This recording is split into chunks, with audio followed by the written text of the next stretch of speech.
Kimbangu Kiangani, Mwana Belle. Sa divinité, oh yeah! Oh yeah! Venez voir, venez voir, venez voir sa divinité.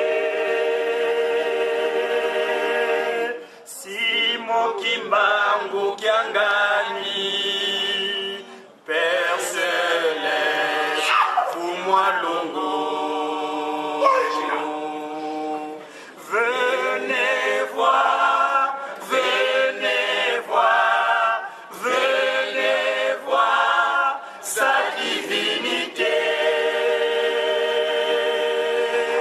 Simon Kimbangu Kiangani, Père Céleste, fous-moi l'ombre. Il agit avec toute simplicité, sa profondeur divine insondable. Il est parmi nous. Tata Mwana Belle, oh yeah! Ébête-toi bien, ébête-toi! Ébête-toi bien, ébête-toi! Kweka voix nange!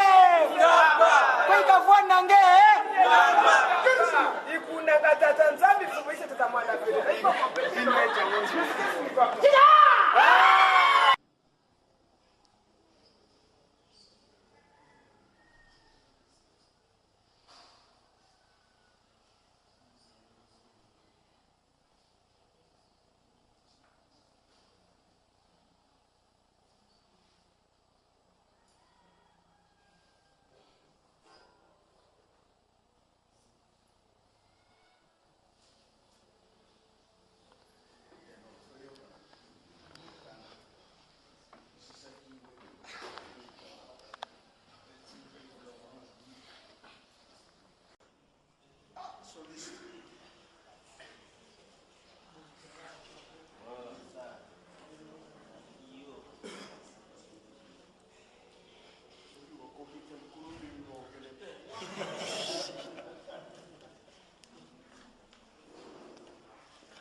Ingénieur de son, le jour célèbre. Tout travail, donc il faut moins d'énergie pour le moins de travail, pour le moins de loco. Moi, loco, non?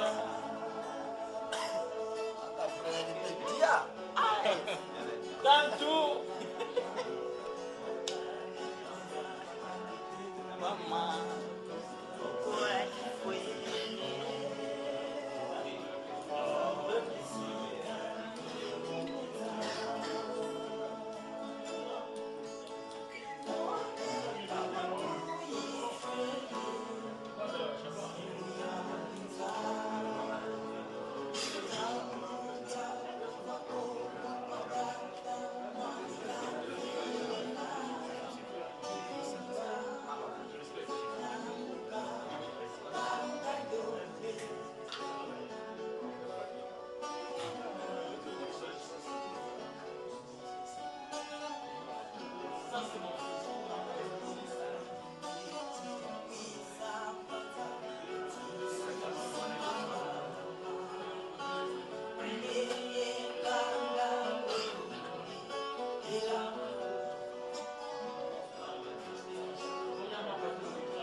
Je suis où mais non était pas sur le scène comme ya kana anga izana ya shika dele zana eza mpona siko la qualité.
Pour nous est de vous retrouver dans la soirée de ce jeudi 6 septembre 2012. Mesdames et messieurs, bonsoir. Et nous recevons dans ce studio deux invités. Le révérend Ondissa Christian, pasteur secrétaire national en Côte d'Ivoire, et Papa Godidia Congo, enseignant et chercheur de l'écriture négro-africaine. Venez donc de suivre en générique une belle chanson intitulée Sa divinité, mise en exergue par les guitaristes de la ville de Brazzaville. Et donc le choix de l'entretien de ce soir est porté sur cette chanson. Sans plus tarder, je m'en vais saluer mes invités. Retenez qu'à la technique, nous avons la complicité de Papa Loïs, le caméléon, et à ma droite, j'ai donc la complicité de Papa Akila. Bonsoir Papa Godi, bonsoir Papa Christian. Bonsoir Maman Titis.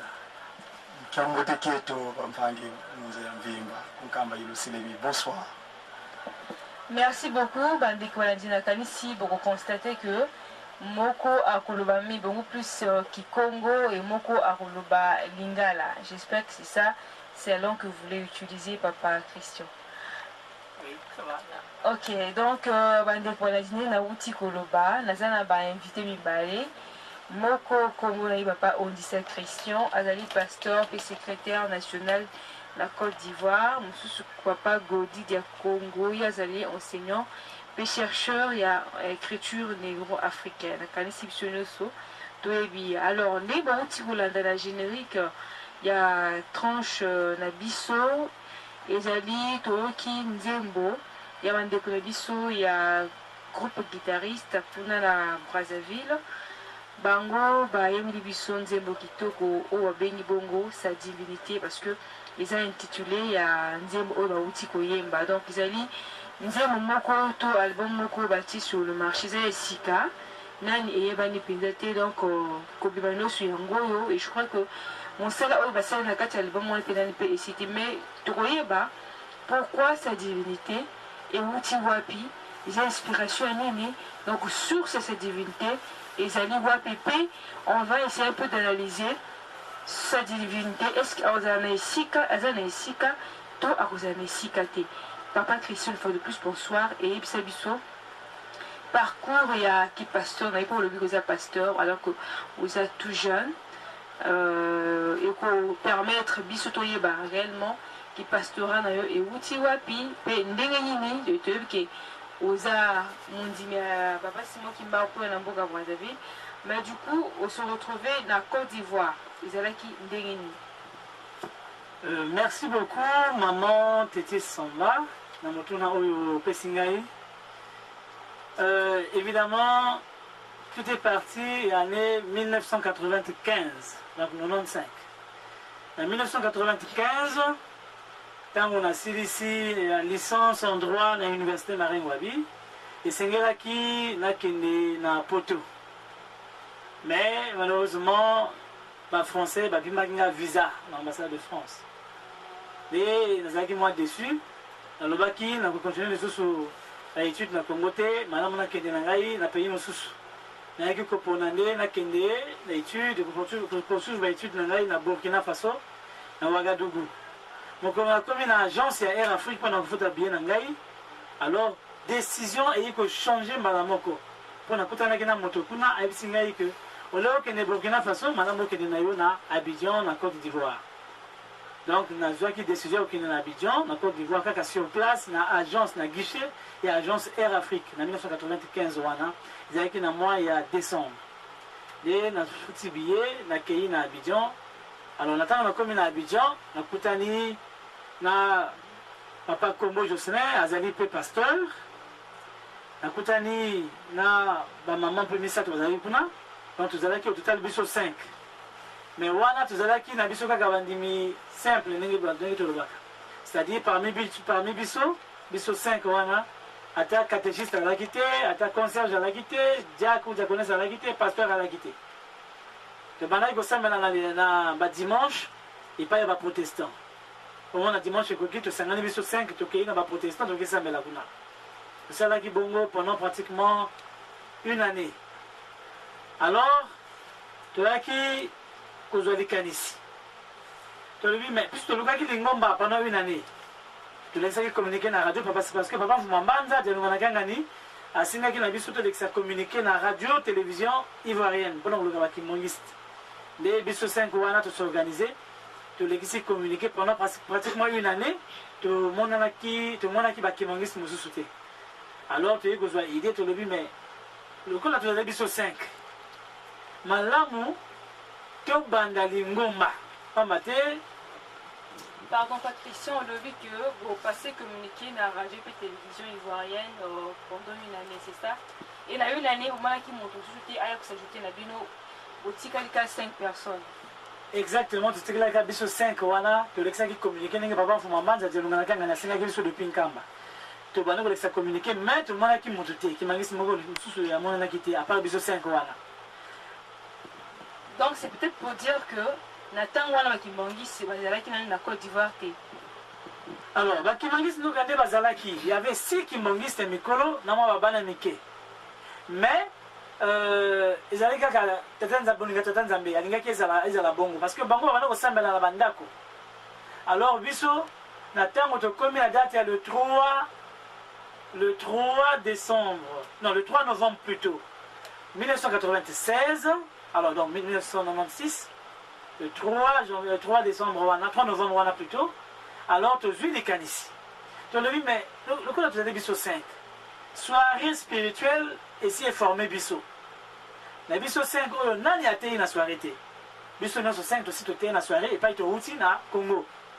Alors awa na Côte d'Ivoire au lieu tocontinue kosambelaka na kati ya kokendeke dimanche na baprotestant faut tokata eloko wana tobanda lingomba ya kimbangiste même si tozalaka biso 5 tokobanda lingomba yango biso 5 tozalaki baétudiant mosusu na journalisme mosusu na droit mosusu na médecine mosusu na couture mosusu alaki na force de vente et action commerciale. Donc tobandi en fait lingomba le 3 novembre 1996 na Abidjan biso 5 wana toloue espace toloue ndako biso 5 tokotize topesi mbongo ya location ya ndako na caution nyonso ezalaki sale moko monene. Alors tout le monde dit ah mais biso 5 oyo sale monene oyo vraiment tokaboni on sait partager les tâches tolobi yo okoteya yo okosala secrétariat yo okoyebisa nzembo yo okozwa mabonza. Alors la première culte wana est le 3 novembre 96. Tu as invité, tu tournes ce qui sale, parce que tu as invité que les Ivoiriens est belé. Alors, nous avons que ça la culte na biso, et les gars qui toko, na sima ya culte, tu offrir apéritif na ba invité na biso. Est-ce que ne bozalaki wana mukolo azalaki ozalaki pas ce qui a occupé qui une par responsabilité mo quelconque na mboka place bobutaki to bino solaki juste ba débutant na musala wana? En tout cas, nous sommes dans soirée spirituelle formée. C'est-à-dire, il n'y avait ni concierge, ni catéchiste, ni célo, ni pasteur, ni dirigeant de chant. Nous sommes formés sur 5. Donc, vous avez reconnu la liturgie, bien entendu, à l'église et que vous savez bien. Exactement, maman Téti, c'est ça qui est bon. Il faut que vous soyez attentif. Dans le programme, nous sommes la partie liturgique, la partie sociale, la même babeko, la kimvuka ya mama mwilu, la journée à mardi à Fki et à Yujiki. Il faut vraiment tout keneke. Peut-être au monde à Kanabo, Kéminos, Bakato Kanala Moutou. Parce que tu es ambassadeur et papa lobby lobby. Donc se retrouver dans Bamboka Mosika. Alors, vous allez Yomoko, vous allez bien me cette mine. Il faut vous banalingoma et papa c'est moi qui m'aime. Ceux qui boquent na ba afkité, na ba ijikité, au sala ka ba bekoté, au yebité n'engena c'est les gaga, alors vous avez des difficultés dans moment wana.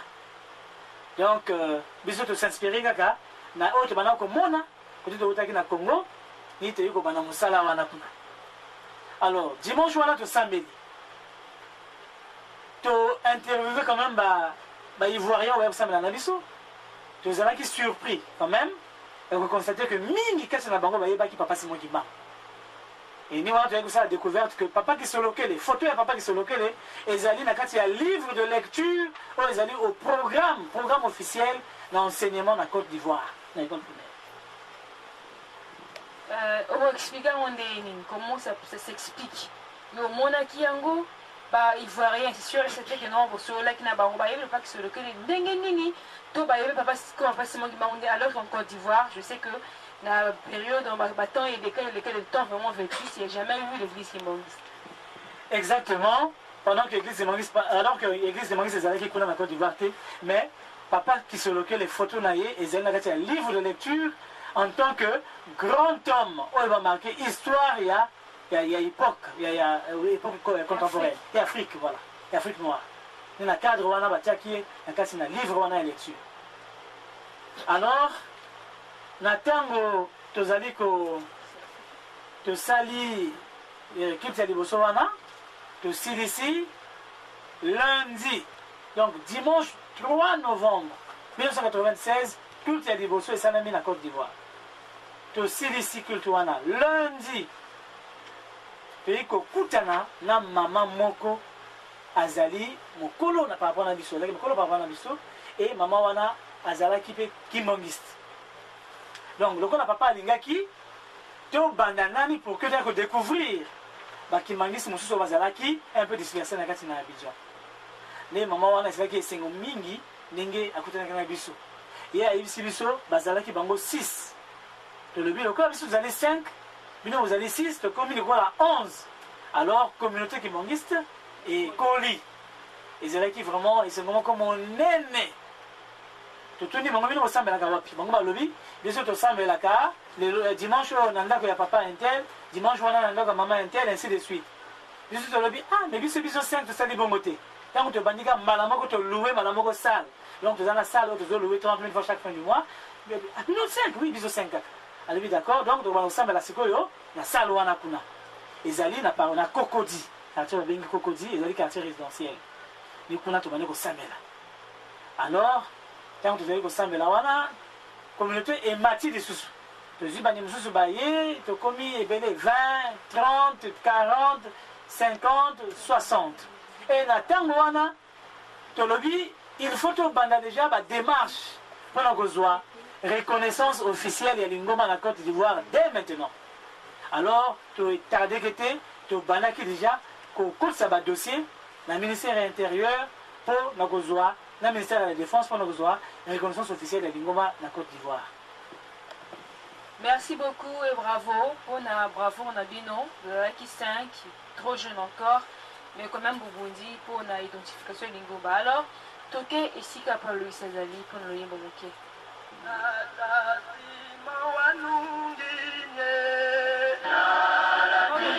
Parce que les questions seront posées par rapport à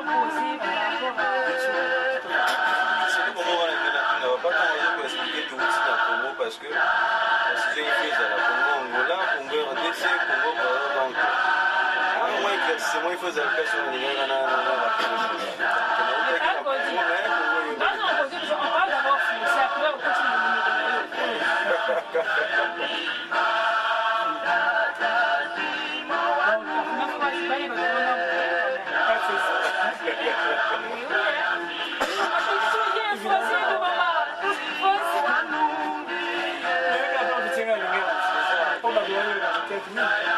mais comme ça historique la question on va le regarder Fred la porte côté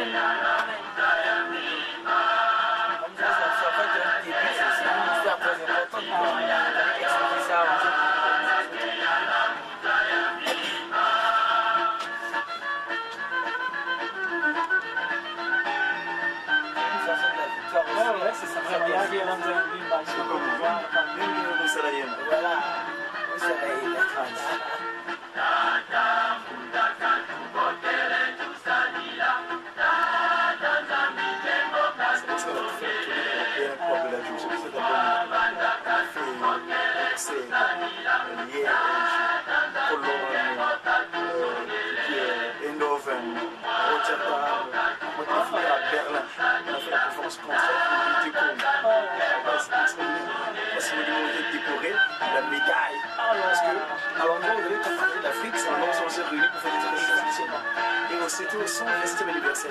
Pourquoi je pense que 127, c'est 1 et 2 et 7, ça fait le chiffre 1. Parce que 127, ouais, le 7 plus le 2, 3, ça fait 3. Voilà, ça fait 1.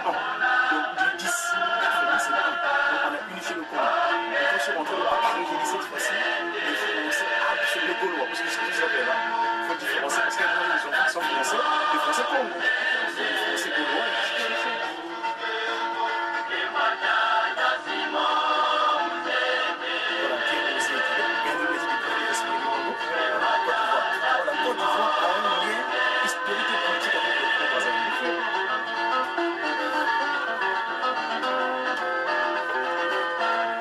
Merci beaucoup Papa Loïs pour la loyer Mbukitoko ya solo nzembo elobi Papa Simon Kimbangu à Lungi donc à Lungi nae Kembo Papa Simon Kimbangu c'était effectivement Kembo et Papa Simon Kimbangu et comme Musika na Côte d'Ivoire et banji na Congo na Congo Kinshasa Congo Brazza Congo Angola et Panzani titre comme na Côte d'Ivoire suite ya masolo papa ezali nini po biso et Sika mama elikambo cette divinité et outil pe e bandaki ndenge nini tokomi wa bisiko. Merci maman Tati Samba.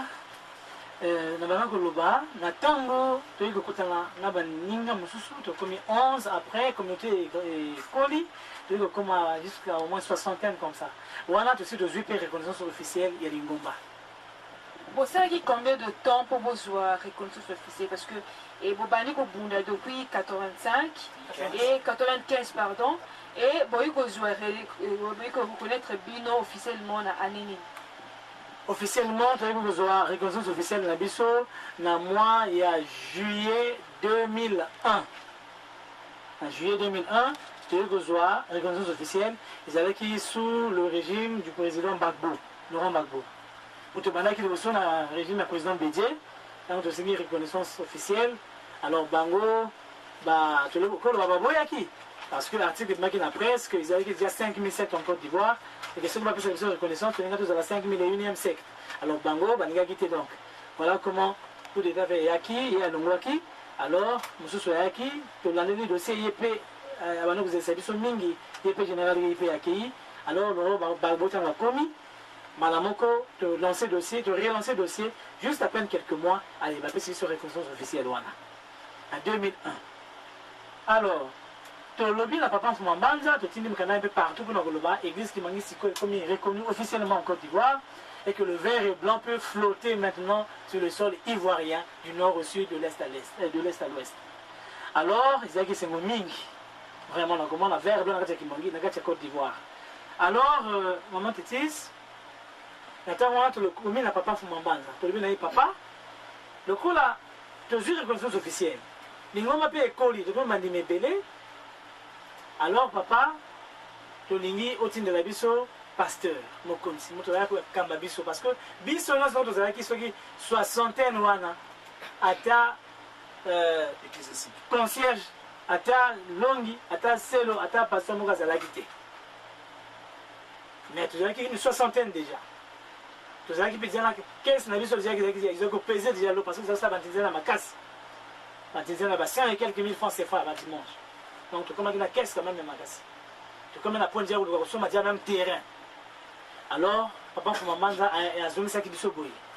Alobi likambo sali. Ezali likambo moko ya monene pe ya motuya. Ya liboso papa alobi masumu na bino bana mbotama na bino alimbisi yango. Ami bale na kotindela bino mutukuna te, mutu mususu te. Bino moko kaka bamane likambo kitoko oyo. Bino moko bokomema yango bokokolisa yango bokosukisa yango. Nde wana papa ayaki kosenga biso liste ya bandimi nyonso na Côte d'Ivoire banda mondimi ya liboso ino mondimi ya suka. Totindaki liste wana et je crois un mois plus tard toyambaki enveloppe monene ya kaki eutaki epai ya papa Mfuma Mbanza na cabinet chef spirituel. Ezalaki na janvier 2000 plutôt janvier 98. Oui, janvier 98. Donc peu avant la reconnaissance officielle de Lingomba. Donc on est en Côte d'Ivoire.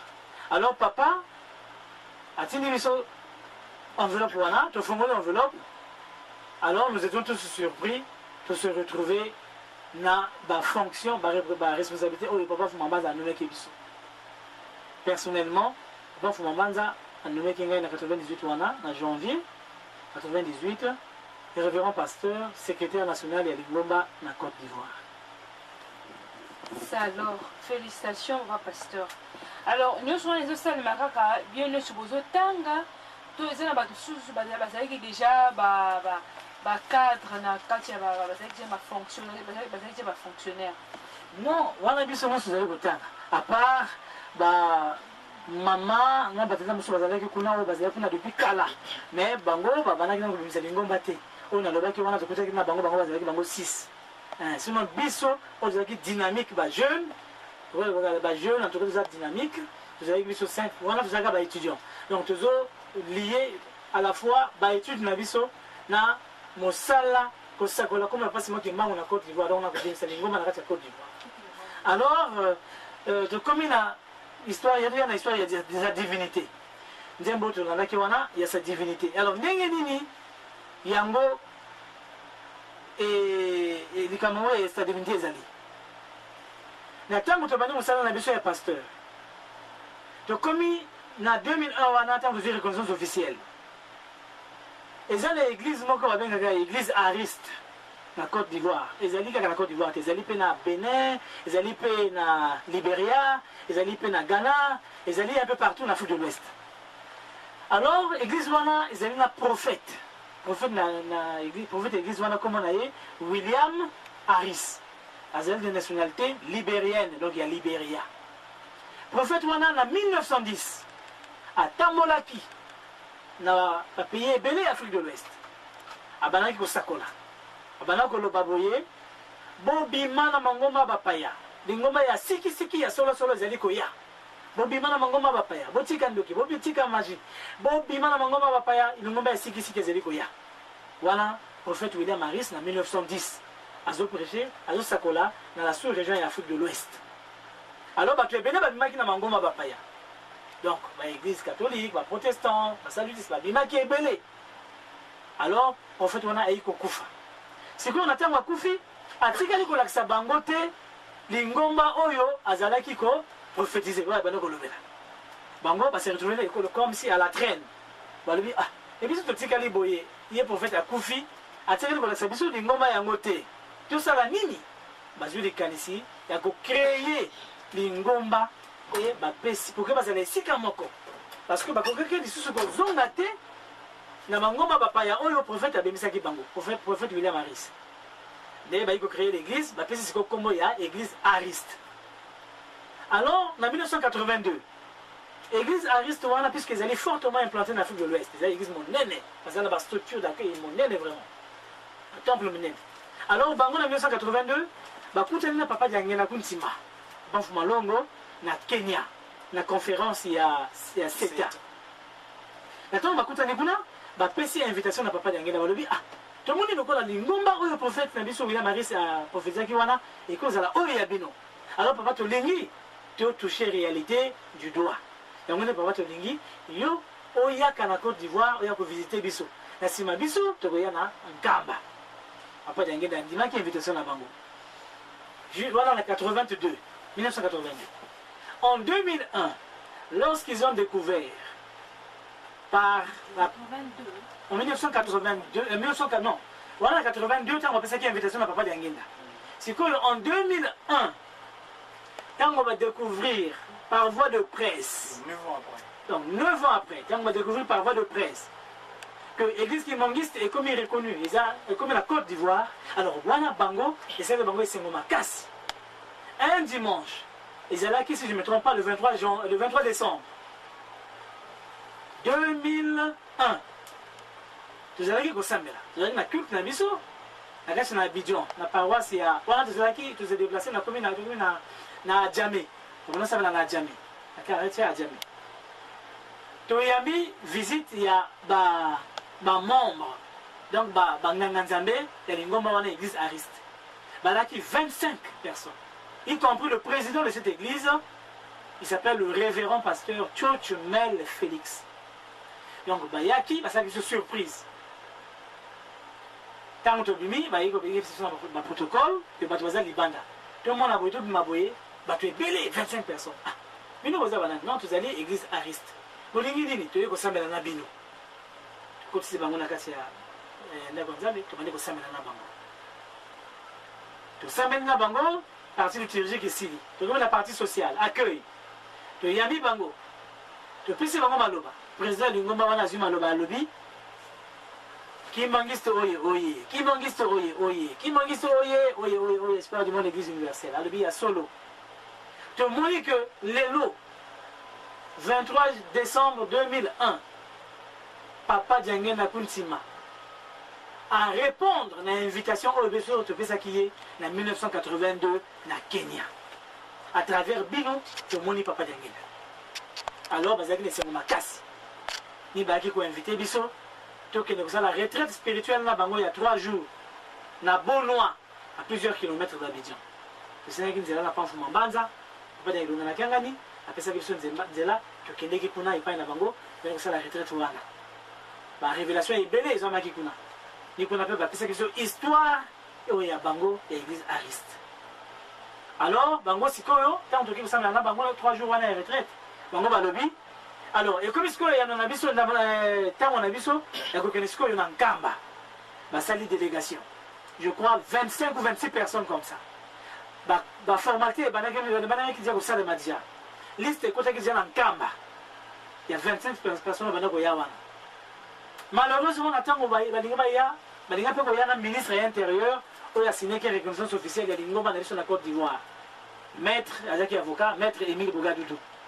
Malheureusement, mokolo nazalaki na rendez-vous na ministre mpona kofixe date ya départ ni mokolo wana rébellion ebandaki na Côte d'Ivoire e babomaki ministre wana na butu wana ntango babomi ye rébellion ekoti alors bakonzi ya lingomba wana église ariste babengisi ngai epai na bango balobi révérend yaka toza na likambo koloba na yo ntango nakei kuna balobi na ngai tomoni que date le 6 avril oyo tolingi tokende nkamba na ministre déjà akufi babomi ye parce que biso bakondima te que lokola mboka eza na guerre na rébellion Côte d'Ivoire tokokende tokobima ebele boye te bakondima te.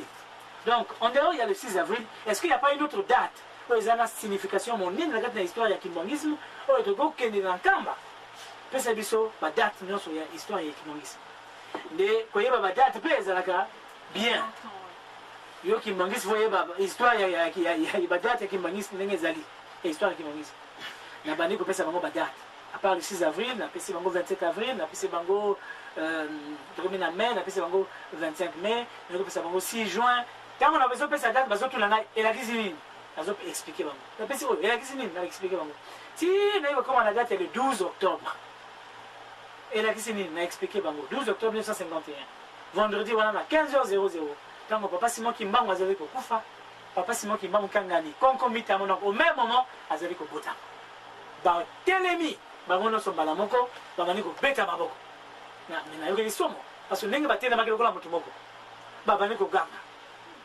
babandi kobeta maboko les merveilles de Dieu, les merveilles de Dieu, oh les merveilles de Dieu. Et qui même 5 minutes. Alors on a chair de poule et c'est là qu'il y a côté la fanaki. On dit comment on est. Balobi, voilà révérend. Date où il y a le premier bouton qui est Nkamba, ni où il y a le 12 octobre. Et c'est vraiment date. Alors, tu allez te changer de date, tu t'ignes dans le Nkamba que le 6 avril, tu vas le 12 octobre. Entre le 6 avril, entre avril et octobre, il y a eu ma casse, mon cadon, en Côte d'Ivoire, et il y a eu ma casse, alors, voilà, les étrangers va comme moi menacé. Il fallait, na salama repli na mboka pour que na zonga. Na yebisi bango nazo kende, mais nazo zonga. Ba lobité ko kende nante, ya kana côté na biso. Ba bengi singa bango tout le grand clergé église ariste basala ki wana. Président église na batu nyonso na ngana bango. Ba yaminga biso ba lobi na ngai. Awa ozo kende. Toza na deux messages que j'allais ko tinda. Message à liboso ezali ya papa Simon Kimbangu Kiangani, chef spirituel de l'église kimbangiste. Kende koloba na ye que biso église ariste la Côte d'Ivoire to sengi na ye abimisa ba savant banganga na ye ba savant africain noir ba préciser bien. Abimisa ba savant africain noir et belé. Voilà le message de Manga Liboso. Voilà président de l'Ingoma Zoloba devant ma continuation sur l'Ingoma. Alors, deuxième message, oh, vous allez continuer. Que le Kolobana Kimangiste et Mokilo Mobimba. Que comme on veut que papa Simon Kimbangu Kiangani, il y a son éminence, et Zali a été, et Kokani n'a pas continué à été. Bokiti Sakaye, vous le diminuez. Bo benga yena kombo wana te. Batulinga motuna. Est-ce que nous avons un révérend? On dit que papa Simon Kimbangu, d'abord il y a molongo moko na un cardinal il y a l'église catholique. Wana motuna oyo ba ivoire église ariste wana ba konzi batuna kingai. Nana répond dans le vité, bazali rendre côté aller. Mais alors, pour l'année bobenga gaye son éminence. Puisque son éminence na hiérarchie catholique elle est réservée na ba cardinaux. Il y a azali rendre côté cardinal. Il y a zamotu zamotu azanda zamotu mususu. Faut pas bien sa divinité. Alors, nous savons vraiment, que solo bazalaki na raison. Parce que, tu ne pas son éminence. Alors que Zali Nzambe. Non, Nzambe, Azali, sa divinité. Comment il y a sa divinité? Azali divin. Divin, donc Dieu. Donc Azali Nzambe. Azali kaka yemoko, a reporté titre wana na mokili mobile. Kaka Nzambe pe akola ta comme wana, sa divinité.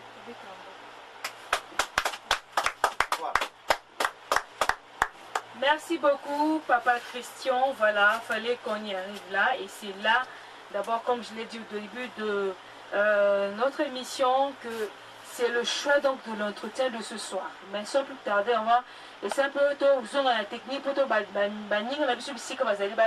quoi il s'agit-il. Dès que vous allez ramasser divinité, une fois de plus, Papa Loïs, cette divinité. Voilà, le temps que technique a bon ça m'a kamnae. Ton le qui en bien, Papa Godi Azana na texte bien écrit, il y a moi sa divinité, mais avant de passer le Papa Godi, je crois que to yoga liboso, Papa Loïs a bombé biso sa divinité, et Zali comme c'est vrai. Biso, ton le chaque fois que biso apparemment se familiariser na lingomba. Je suis familiarisé avec papa, moi, tout le monde a la dimension de égalité.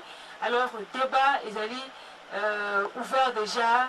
Papa Godi, Bongama, Papa Christian, Bongama, Papa Loïs.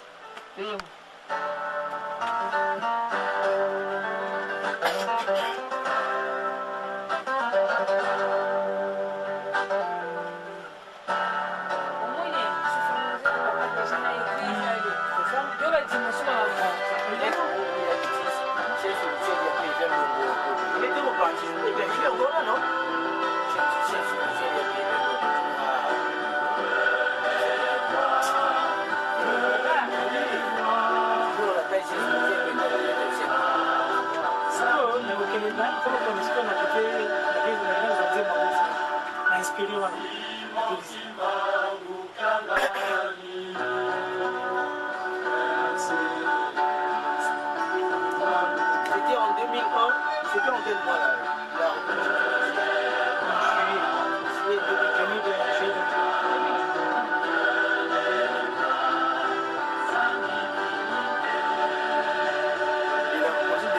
Les aristes là, la rencontre, c'était au quel mois? Décembre 2000.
sa divinité oyo ezalaki lokola prophétie ya bandeko na biso ya église ya Ariste ezalaki en décembre 2001 et voilà quelques années plus tard tomoni ete sa divinité ya solo ekomi nzembo ebimi.